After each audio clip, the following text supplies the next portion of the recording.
Os são José Carlos da Silva Batista, Adilson Pratas Ferreira, os dois de 59 anos, e David Santana Sobrinho, de 58 anos. O trio é do Rio de Janeiro e praticava golpes em diferentes estados. Nós iniciamos um trabalho mais profundo de investigação, conseguimos identificar os 3 indivíduos que realizavam esses golpes, conseguimos demonstrar que eles já haviam prisões antecedentes, são oriundos do estado do Rio de Janeiro. Nossa investigação avançou e conseguimos identificar o veículo que eles utilizavam para a prática do crime e conseguimos demonstrar que eles agiam não só no Espírito Santo. No Espírito Santo, na verdade, eles estavam agindo há poucos meses. Eles agiram por muito tempo no estado do Rio de Janeiro, parte da Bahia e também no estado de Minas Gerais. Segundo a Polícia Civil, esse carro prata que entra na rua em João Neiva, no interior do estado, era usado pelos criminosos. Um homem desce do veículo em busca de possíveis vítimas. Ele circula pela região e, pouco tempo depois, o mesmo criminoso de blusa azul e o comparsa dele abordam uma mulher. Essa foi a última vítima do grupo criminoso, de acordo com o delegado. Nós tivemos uma vítima na cidade de João Neiva, que nos chamou a atenção pelo modo como agiu, e o nosso setor de inteligência, junto com o setor de inteligência da PRF, conseguiu identificar que outras pessoas haviam sido vítimas do mesmo golpe, do mesmo modo de ação. A partir disso, a Polícia Civil iniciou as investigações, que contou com o apoio da Polícia Rodoviária Federal. Diante das características do veículo e da forma de agir dos criminosos, a PRF conseguiu abordar o grupo em Itapemirim. Começou a se construir um desenho de como essa organização, essa associação criminosa trabalhava. Em parceria com a Polícia Judiciária, conseguiu-se descobrir qual era o veículo.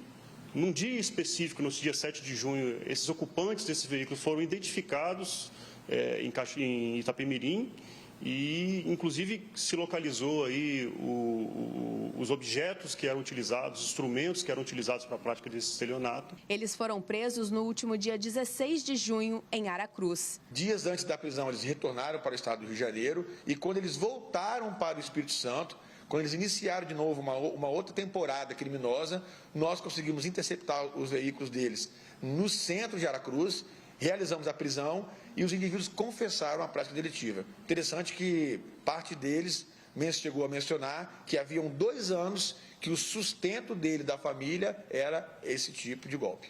A Polícia Civil explicou que o grupo criminoso agia da seguinte forma: eles buscavam as vítimas nos centros, perto de comércios e de agências bancárias. E geralmente o alvo deles eram os idosos, pessoas com alguma enfermidade, como dificuldade de locomoção, por exemplo. Eles então abordavam essa vítima e começavam uma conversa, como se conhecessem algum familiar dela. E nesse bate-papo, os criminosos conseguiam informações pessoais da vítima, que logo seriam usadas contra ela. De forma muito ardilosa, com muita enganação, eles conseguiam fazer com que a vítima abrisse alguma enfermidade que ela porventura possuía. A vítima acabava explanando isso para eles, e aí então eles apresentavam uma solução, eles apresentavam uma pessoa, que é o terceiro elemento dessa quadrilha, dessa associação criminosa, que seria o responsável por fazer uma oração com muita fé, e que essa oração iria trazer a cura para as vítimas. Porém, tudo era uma farsa, e aí a vítima então era levada até a residência do curandeiro. No meio do caminho, eles já estavam articulados, o curandeiro aparecia com o veículo, as vítimas eram convencidas a entrar naquele veículo e ali então iniciavam toda a ação criminosa. A polícia explicou que, com a vítima já dentro do veículo, o criminoso responsável pela possível cura dizia que ela estava amaldiçoada e que o patrimônio dela também seria afetado. Eles pediam que a vítima simbolicamente entregasse uma cédula de dinheiro, R$2 ou R$5, pediam para a vítima cuspir naquela nota, porém eles sujavam uma parte do dedo com uma tinta vermelha. E aí, de forma muito sutil, eles passavam aquela tinta vermelha na nota, e quando eles mostravam a nota novamente para a vítima, eles falavam que havia um sangue na nota, como se aquele sangue tivesse saído do corpo da vítima. E aí então eles passavam a amedrontar a vítima, dizendo que ela estava possuída. A vítima já fragilizada, emocionalmente fragilizada, ela era convencida de ir até a agência bancária, realizar saques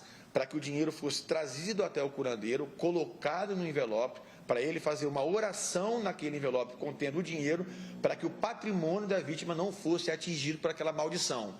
Porém, na hora de devolver o envelope, ele devolvia um outro envelope falso contendo bilhete de loteria sem preenchimento. Segundo a polícia, só aqui no estado os golpistas fizeram 16 vítimas, mas o delegado acredita que esse número seja ainda maior. Nós temos a convicção, pela nossa expertise policial, de que algumas vítimas não procuraram as forças policiais para noticiar, para registrar um boletim de ocorrência. Às vezes por medo, às vezes por vergonha. O trio pode responder por estelionato com pena majorada, já que as vítimas eram idosas, e associação criminosa. O delegado deixou uma orientação para evitar golpes. O grande conselho que nós damos é que nunca as vítimas entrem em veículos de pessoas desconhecidas. Se porventura você for abordado na rua e for ludibriado para entrar dentro de um veículo, dentro de uma residência, que você tome muita cautela e não entra dentro de veículos estranhos. E principalmente, sofreu um golpe, procure imediatamente a Polícia Civil para que possamos iniciar as investigações.